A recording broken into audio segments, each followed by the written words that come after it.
श्री शिवाय नमस्तुभ्यम। ओम नमः शिवाय। हर हर महादेव। कैसे हैं आप लोग? शिव महापुराण की कथा अध्याय 7। श्रोताओं द्वारा पालन किए जाने वाले नियम। सूत जी बोले, हे शौनक, शिव पुराण सुनने का व्रत लेने वाले पुरुषों के लिए जो नियम है मैं भक्तिपूर्वक उन्हें सुनाता हूँ। शिव पुराण में पुण्यमयी कथा नियम पूर्वक सुनने से बिना किसी विघ्न बाधा से उत्तम फल की प्राप्ति होती है। दीक्षा रहित मनुष्य को कथा सुनने का अधिकार नहीं है, अतः पहले वक्ता से दीक्षा ग्रहण करनी चाहिए। नियम पूर्वक कथा सुनने वाले मनुष्य को ब्रह्मचर्या का अच्छी तरह से पालन करना चाहिए। उसे भूमि पर सोना चाहिए, पत्तल में भोजन करना चाहिए तथा कथा समाप्त होने पर ही अन्य ग्रह करना चाहिए। समर्थ मनुष्य को शुद्ध भाव से शिव महापुराण की कथा की समाप्ति तक उपवास रखना चाहिए और एक ही बार भोजन करना चाहिए। गरिष्ठ अन्न, दाल, जल, अन्न, सेम, मसूर तथा बासी अन्न नहीं खाना चाहिए। जिससे कथा का व्रत ले रखा हो उसे प्याज, लहसुन, हींग, गाजर, मादक वस्तु तथा आमिष कही जाने वाली वस्तुओं का त्याग कर देना चाहिए। ऐसे मनुष्य प्रतिदिन सत्य, शौच, दया, मौन, सरलता, विनय तथा हार्दिक उदारता आदि सद्गुणों को अपनाएं तथा साधु संतों की निंदा का त्याग कर नियम पूर्वक कथा सुने। शैतान मनुष्य इस कथा के प्रभाव से अपने अभीष्ट कामना प्राप्त करता है और निष्काम मोक्ष प्राप्त करता है। सभी स्त्री पुरुष को विधि विधान से शिव पुराण की उत्तम कथा को सुनना चाहिए।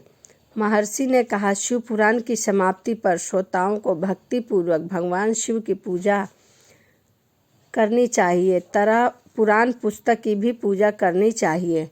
इसके पश्चात विधि पूर्वक वक्ता का भी पूजन करना चाहिए। पुस्तक को रखने के लिए नया और सुंदर बस्ता बनवाना चाहिए। पुस्तक और भक्तों की पूजा के उपरांत वक्ता के सहायक हेतु बुलाए हुए पंडित का भी सत्कार करना चाहिए। कथा में पधारे अन्य ब्राह्मणों को भी अन्न और धन का दान देना चाहिए।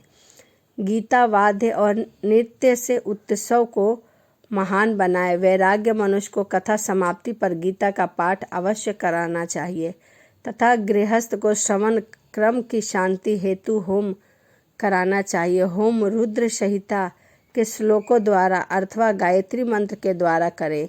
यदि हवन करने में असमर्थ हो तो भक्ति पर्वत शिव सहस्त्र नाम का पाठ अवश्य करना चाहिए।